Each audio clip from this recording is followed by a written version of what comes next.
दोस्तों ये मेरा ई कॉमर्स के कोर्स का पहला वीडियो है। आज इस वीडियो में हम बात करने वाले हैं ई कॉमर्स इंडस्ट्री कहां से आई है और ये कहां तक जा सकती है।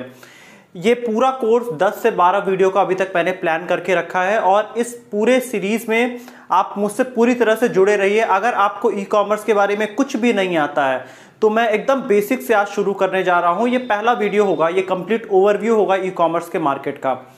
तो इस वीडियो के एंड तक आप ये जरूर आप डिसाइड कर लीजिएगा इस वीडियो को पूरा देखने के बाद कि आपको ई कॉमर्स इंडस्ट्री में आना है या नहीं आना है। ये वीडियो आप आराम से अच्छे से बैठ के सुन सकते हैं। आज इस वीडियो में हम हर एक चीज़ों पे ई कॉमर्स के बारे में बात करेंगे कि ई कॉमर्स इंडस्ट्री कहाँ से शुरू हुई, ई कॉमर्स इंडस्ट्री क्या होती है और ई कॉमर्स इंडस्ट्री 2019, 20, 21 में कैसे चेंज हो रही है और फ्यूचर क्या होगा इसका। तो इस बेसिस पे आप कंप्लीट डिसाइड कर पाएंगे कि आपको इस इंडस्ट्री में आना है या नहीं आना है। तो आइए इस वीडियो को शुरू करते हैं। हेलो दोस्तों, मेरा नाम है दीपक, आप देख रहे हैं डिजिटल और। तो दोस्तों अगर आप इस वीडियो को लाइक करेंगे तो मेरा मोटिवेशन थोड़ा ज़्यादा बढ़ता जाएगा कि आप लोग भी सपोर्ट कर रहे हैं मुझे, क्योंकि ये मेरा बहुत प्रीमियम कोर्स है। मैंने सोचा था इसे पेड करने का, बट मैं चाहता हूं कि ये हर उस इंसान तक पहुंचे जो कि बहुत पैसे नहीं लगा के बिजनेस खड़ा कर सकता है। कोई छोटे शहर का लड़का भी अपना बिजनेस करना चाहे तो वो इस वीडियो के थ्रू एक बेसिक नॉलेज लेके अपना ई कॉमर्स का ऑनलाइन बिजनेस शुरू कर सकता है। वो इंडिया में सेल कर सकता है या इंडिया के बाहर अब्रॉड में बिजनेस कर सकता है। तो सबसे पहला जो पॉइंट हम इस वीडियो को आज शुरू कर रहे हैं, तो इसमें हम जानेंगे पहले कि ई कॉमर्स क्या होता है। तो ई कॉमर्स बिजनेस को अगर हम बहुत ही अच्छे से समझेंगे तो जैसे कि आप कोई शॉप खोलते हैं, तो आप एक शॉप के लिए आप अपनी दुकान खोलते हो, आप एक ज़मीन लेते हो या फिर आप किसी कहीं पे रेंट पे आप एक शॉप खोलते हो। वहाँ पे शॉपकीपर्स आते हैं, आपका सामान देखते हैं, आपको पैसे देते हैं और चले जाते हैं। वैसे ही ई कॉमर्स ऑनलाइन में क्या होता है कि कोई भी पर्सन आपके वेबसाइट पे आता है, अब उसको वो कोई मार्केटिंग से आए या कहीं से पढ़ के आए, किसी भी तरीके से आपके वेबसाइट पे आता है। जैसे आपके शॉप के आने के बाद आपका कोई भी सामान या आपकी कोई सर्विस देखता था, वैसे ही वो ऑनलाइन आपका यहाँ पे चीज़ों को देखता है। आपने उसकी कई सारी फोटो डाली होती है, उसके नीचे उसका प्राइस लिखा होता है, वो उसे सेलेक्ट करता है और वो उसे उसको पे करके या कैश ऑन डिलीवरी करके वो चला जाता है।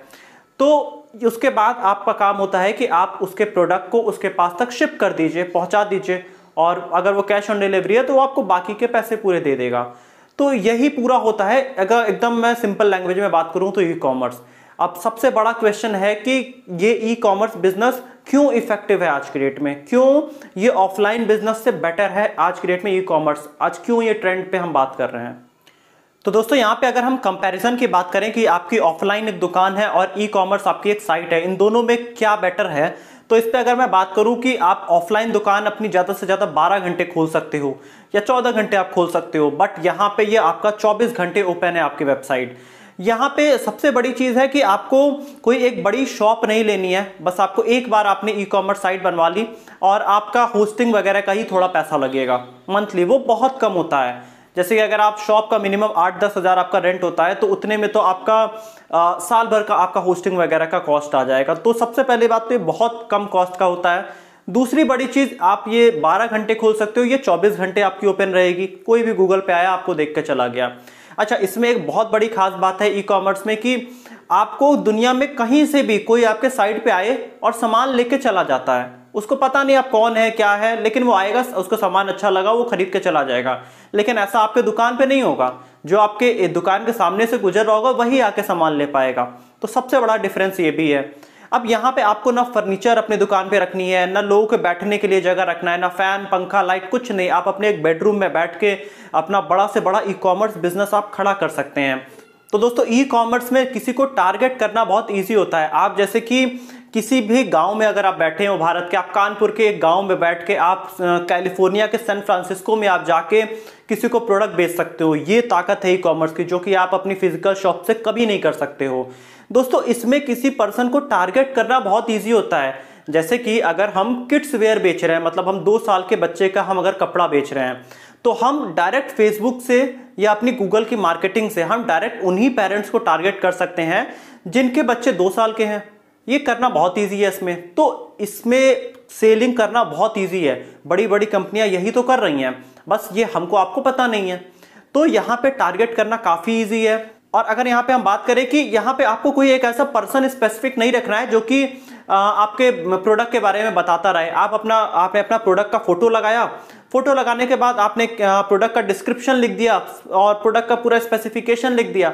अब पर्सन आएगा, वो सब कुछ पढ़ लेगा।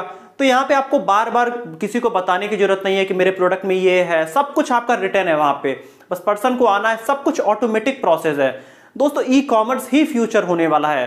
तो अब हम यहाँ पे ई कॉमर्स के पूरी हिस्ट्री से प्रेजेंट तक बात करेंगे और फ्यूचर के बारे में बात करेंगे कि ई कॉमर्स कहां से शुरू हुआ और 2025-30 तक ये कहां तक जाने वाला है मार्केट, क्या आपको इस मार्केट में आना चाहिए या नहीं आना चाहिए।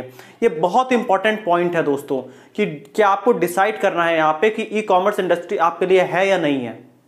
तो दोस्तों अगर हम ई कॉमर्स की हिस्ट्री में जाते हैं तो ई कॉमर्स की शुरुआत हुई थी 1960 के आसपास। अगर इसको उस समय कैसे होता था, 1960 से लेकर 82 के बीच में उस समय क्या हुआ था कि इनवॉइसेस वगैरह भेजा जाता था डेटा के फॉर्म में। मतलब ई कॉमर्स उतना कुछ नहीं आया था, बट कह सकते हैं कि एकदम स्टार्टिंग फेज उसका, बट ये ऐसा ई कॉमर्स तो कभी उस समय नहीं था। 1982 में मिनिटेल लॉन्च किया था फ्रांस ने, जिसमें टेलीफोन लाइंस का यूज किया जाता था।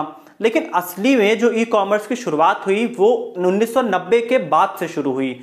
तो दोस्तों ई कॉमर्स का सबसे जो बेस्ट फेज होना शुरू हुआ वो 1994 में, जब नेटस्केप ने SSL लॉन्च किया। SSL होता है सिक्योर सॉकेट लेयर।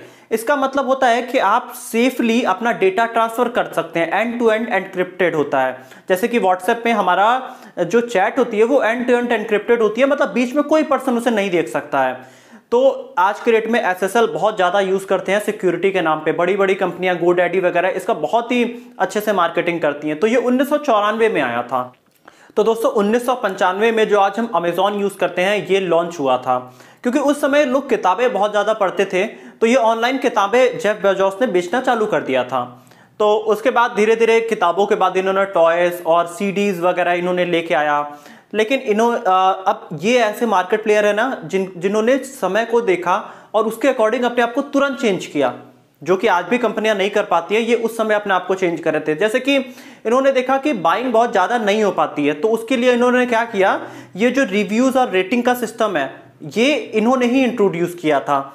मतलब अमेजॉन ने वहां पे किया कि आप कोई भी बुक वगैरह या कुछ भी आप बाई करते हैं तो आप वहां पे हमें रेटिंग्स वगैरह दे सकते हैं, रिव्यू अपना डाल सकते हैं, ताकि कोई अगला पर्सन आए तो उसको ट्रस्ट हो जाए। ये पूरा ट्रस्ट बनाने के लिए होता है। सेल पूरी ट्रस्ट पे डिपेंड करती है दोस्तों। तो ये कुछ यहाँ पे अमेजॉन ने ये चीजें करना चालू कर दिया था। इसीलिए हिस्ट्री में आपको बता रहा हूं कि कैसे चीजें चेंज होती गई। तो अमेजॉन ने जैसे ही रिव्यूज रेटिंग लाया, ये चीजें और ज्यादा मास स्केल पे चली गई। लोगों को लगने लगा कि नहीं यहां से खरीद सकते हैं, क्योंकि बहुत लोगों ने खरीदा है, लोगों ने अपने रिव्यूज डाले हैं, रेटिंग्स डाले हैं कि ये प्रोडक्ट अच्छा है, ये खराब है। अब इससे अमेजॉन को दो फायदे हुए। एक तो ये कि कस्टमर अपना रिव्यू दे सकते थे, और दूसरा ये कि जो कंपनियां, मतलब जो बुक स्टोर्स वगैरह या जो भी टॉयज कंपनियां जो भी इनके साथ लिस्टेड थी, तो उनको बेटर प्रोडक्ट बनाना होता था यहाँ पे। मतलब कि अगर प्रोडक्ट अच्छा नहीं होगा तो कस्टमर उस प्रोडक्ट के लिए नेगेटिव रिव्यू देगा, तो मतलब वो प्रोडक्ट नहीं बिकेगा। तो इनका रिव्यू रेटिंग देने से दो फायदे हो गए। एक तो मतलब जितने इनके सप्लायर थे वो अच्छा प्रोडक्ट देना चालू कर दिए, और दूसरा बायर जो था वो अपना व्यू यहाँ पे दे सकता था, या ये समझ सकता था कि इसे बहुत लोगों ने खरीदा है, एक उसका ट्रस्ट जग जाता था। तो ये कुछ फायदे हुए अमेजॉन के रिव्यूज और रेटिंग से। तो अब इसके बाद जो अगली प्रॉब्लम जेफ ने ऑब्जर्व करी कि लोग आते हैं, इनको साइट से खरीद कर चले जाते हैं, लेकिन अब उनको रेगुलर विजिटर बनाना है। तो इन्होंने अपना सब्सक्रिप्शन लेके आया 2005 में। मतलब यहाँ पे ये था कि आप कुछ अमाउंट पे करिए हमें, और उसके बाद आप ईयरली आपको हम ऑफर्स देते रहेंगे, आपको हम 2 दिन के अंदर डिलीवरी देते रहेंगे। तो इस तरह से इन्होंने कस्टमर को बांध लिया। अब यहाँ पे हमारी एक जो ह्यूमन साइकोलॉजी होती है ना, कि कहीं हमने अगर साल भर के लिए अगर हमने 200-500 भी हमने पे कर दिया, तो हमें क्या होता है कि हम वहीं पे जाते हैं खरीदने। तो अब इस तरह से इनके कस्टमर बंद गए। तो ऐसे सब्सक्रिप्शन ऑफर्स भी के बारे में भी मैं आपको आगे बताऊंगा। तो देखिए हिस्ट्री पढ़ने का यही फायदा हो रहा है कि जो जो चीजें पॉइंट आउट हम कर सकते हैं, मैं वही चीजें उठा रहा हूं। और ये तो बात थी अमेजन की शुरुआती टाइम की, लेकिन इससे 1995 में ही ईबे लॉन्च हुई थी। ईबे जो कंपनी है ये ऑक्शन वगैरह कराती है। मतलब आपने अपना प्रोडक्ट लिस्ट किया तो आप उसका लोग ऑक्शन कर सकते हैं और लोग बाई कर सकते हैं, और साथ में ऑनलाइन सेलिंग भी होती है।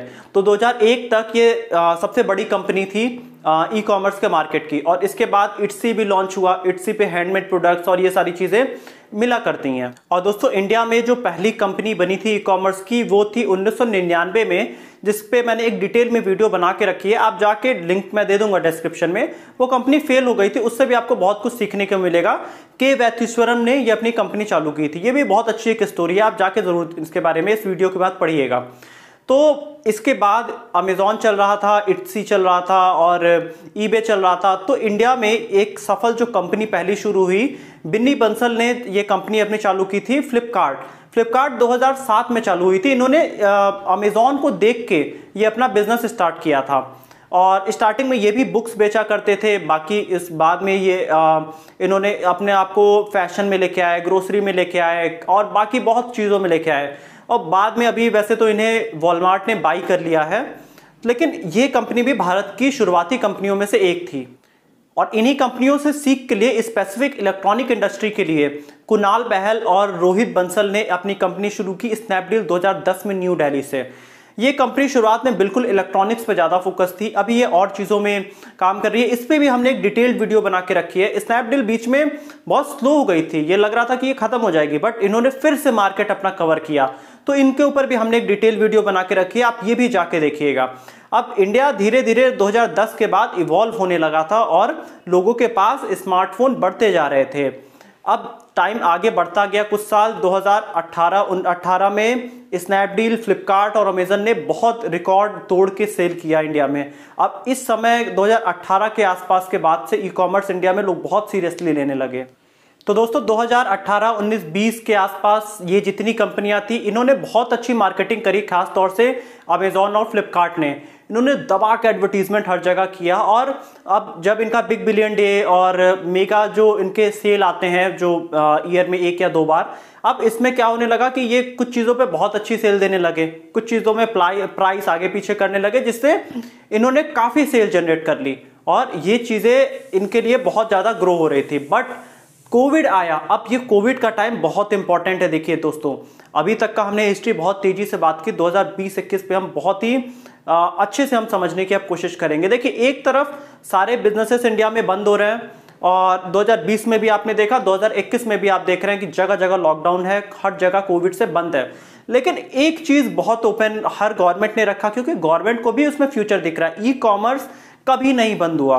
2020 के जब शुरुआत में कोविड था, उस समय थोड़ा सा हैम्पर हुआ था मार्च अप्रैल के बीच में, अप्रैल और मई के बीच में, लेकिन उसके बाद गवर्नमेंट ने ई कॉमर्स को ओपन रखा, क्योंकि गवर्नमेंट को ये फ्यूचर का वे दिख रहा है। दोस्तों, अगर हम डेटा की एक बात करें तो 2019 से लेकर 2024 के बीच में ई कॉमर्स का मार्केट हर साल 27% बढ़ते हुए 2024 तक ये 99 बिलियन डॉलर का हो जाएगा। आप समझ रहे हैं ये कितना बड़ा मार्केट है और कितनों की ये भूख मिटा सकता है पैसे की। तो इसीलिए मैं इस पे इतना फोकस कर रहा हूं। अगर हम अक्टूबर 2020 की बात करें तो 15 से 21 अक्टूबर में अमेजॉन, फ्लिपकार्ट और नाइका की सेल ने करीब 4.1 बिलियन डॉलर की सेल की, जिसमें 55% टायर 2 सिटी जैसे कि आसनसोल, लुधियाना, राजकोट और भोपाल जैसे शहरों से इन्होंने सेल किया। और दोस्तों, ये टाइम था कोविड के मिड का, अक्टूबर 2020 की हम बात करें तो दोस्तों, अगर हम इंडिया की ई कॉमर्स मार्केट को समझेंगे तो अकेले 2008 में ये मार्केट 8% से ज़्यादा एक्स्ट्रा बढ़ा है। मतलब 2018 में इंडिया का जो ई कॉमर्स मार्केट था वो 21.9 बिलियन डॉलर का था और 2020 में ये बढ़ के 30 बिलियन डॉलर का हो गया और 2024 तक ये करीब 99 बिलियन डॉलर का हो जाएगा। तो आप देख रहे हैं कितना ज़्यादा ग्रोथ रेट इस इंडस्ट्री में है। और दोस्तों, अगर हम इंडिया में ई कॉमर्स इतना ग्रो क्यों कर रहा है ये समझने की कोशिश करें तो मैंने आपको पहले ही बताया कि 2018 से इंडिया में ई कॉमर्स का बहुत बूम चल रहा है। तो उसके पीछे रीजन है और लॉजिक भी है कि 2017 में रिलायंस 4G लेके आई बहुत सस्ते में, जिससे लोगों को फोन इजीली लोग चला पा रहे थे। तो इससे क्या हुआ कि मतलब सेल कंपनियों की बहुत ज्यादा बढ़ गई, तो ई कॉमर्स इंडस्ट्री में बूम आ गया। और इस समय क्या हो रहा है कि इंडिया में 5G आने वाला है इसी साल। तो अगर 5G आएगा, 5G मतलब स्पीड और तेज होगी, तो अगर 5G की स्पीड तेज होगी तो आप देखेंगे कि एक और बूस्ट मिलने वाला ई कॉमर्स में। तो मतलब जितने ई कॉमर्स का प्लेयर रहेंगे अभी 1 साल के अंदर, वो और ज्यादा आगे बढ़ जाएंगे। मतलब अभी हम उतने कंपटीशन में नहीं है, लेकिन अगले 3 साल के अंदर इंडिया में कंपटीशन बहुत बढ़ जाएगा ई कॉमर्स में। आप जिसको आप कंपटीशन समझ रहे हैं वो कंपटीशन नहीं है, अभी इंडिया शुरुआती फेज में है ई कॉमर्स के। क्योंकि इंडिया ही एक ऐसा मार्केट है जो काफ़ी अनसैचुरेटेड है। बाकी के कंट्रीज सैचुरेट हो गए हैं, बाकी के कंट्रीज के मार्केट। अगर हम इंडिया में इंटरनेट यूजर्स की बात करें तो अगर हम यहाँ पे देखते हैं कि 2018 में इंडिया में करीब 56 करोड़ इंटरनेट यूजर्स थे और 2020 में ये करीब 76 करोड़ मतलब इंटरनेट यूजर्स थे। और अगर हम यहाँ पे 25 की बात करें तो इंडिया में ऐसा आंकड़ा है कि हम 100 करोड़ से ज़्यादा इंटरनेट के यूजर्स हो। तो मतलब इंडिया में करीब 30 से 35 करोड़ शॉपिंग लोग कर रहे होंगे 2024 के आसपास। तो आप समझ रहे हैं कि ऑनलाइन शॉपिंग कितनी ज़्यादा होने वाली है। ये पूरा ऑफलाइन मार्केट बहुत ही खत्म वाले रास्ते पे है। मतलब ये भी नहीं है कि पूरा ये खत्म हो जाएगा, बट ऑनलाइन का एक्सपीरियंस बढ़ता जा रहा है, लोगों को ऑनलाइन क्रेज बढ़ता जा रहा है। हाथ में स्मार्टफोन है, हाथ में ही आप जब फोन देखते हैं आपको ऐड दिखती है, आप ऐड पे क्लिक किए आप जाके कोई चीज खरीद लेते हो। सिंपल हो गई है ना बाइंग यहाँ पे। तो दोस्तों आज का जो ई कॉमर्स इंडस्ट्री है उसमें लोगों को बेटर एक्सपीरियंस चाहिए। चाहे अगर आपके कोई वेबसाइट पे आ रहा है तो उनको आपकी साइट बहुत अच्छी लगनी चाहिए, या आपसे अगर हम प्रोडक्ट मंगा रहे हैं तो आपकी पैकेजिंग वगैरह बहुत अच्छी होनी चाहिए। और अमेजॉन को मतलब यही होता है ना विजनरी। अमेजॉन 2004-05 में ये चीज़ें सोच रहा था कि मुझे क्लाइंट को डिलाइट करके भेजना है, मतलब क्लाइंट जितना मांग रहा है उससे कुछ ज़्यादा हमें दे देना है। और यही सीक्रेट होता है पूरे सेल्स का। मतलब मैं आपसे जितनी एक्सपेक्टेशन रख रहा हूँ, एक एग्जांपल दे रहा हूँ, अगर मैं आपसे एक्सपेक्टेशन रख रहा हूँ कि इस वीडियो पे आप 1000 लाइक करेंगे और मुझे अगर 50,000 लाइक आ जाए तो मेरे लिए तो बहुत बड़ा एक्सपीरियंस होगा ना। तो इसी तरह का हर कस्टमर को एक्सपीरियंस चाहिए होता है। तो यहाँ पे अगर हम बात करें कि नवंबर 2020 में फ्लिपकार्ट ने एक कंपनी है स्कैपिक, उसको एक्वायर किया ताकि कंपनी AR इंडस्ट्री में भी काम कर सके। AR होता है दोस्तों ऑगमेंटेटिव रियलिटी, और ई कॉमर्स का आने वाला फ्यूचर भी AR पे ही डिपेंडेंट है। मतलब आप चीज़ों को ट्राई करके भी देख सकते हो आप ऑगमेंटेटिव रियलिटी के थ्रू बिना प्रोडक्ट खरीदे ही। तो उससे रिटर्न पॉलिसी वगैरह थोड़ी कम हो जाएगी, लोग रिटर्न कम करने लगेंगे। और दोस्तों आज के डेट में बाइंग बहुत स्पेसिफिक हो गई है। आज के डेट में कस्टमर तक पहुंचना बहुत आसान है। जैसे कि मैं एक एग्जांपल देता हूं, अगर आप YouTube देख रहे हो तो आप अगर YouTube पे खाने वाली वीडियोस देख रहे हो तो YouTube को ये डेटा में पता है कि ये पर्सन खाने की चीज़ों में इंटरेस्टेड है। तो अगर किसी खाने वाली मतलब जो खाना वगैरह बेचती है, जोमेटो है एग्जांपल अगर बात करूं, उन्हें टारगेट करना है तो वो मुझे टारगेट करेंगे और उस टाइम स्पेसिफिक पे टारगेट करेंगे, जैसे कि रात में 7 से 9 के बीच में टारगेट करेंगे। तो इस तरह से हम किसी भी पर्सन के माइंड को रीड करके टारगेट किया जा सकता है।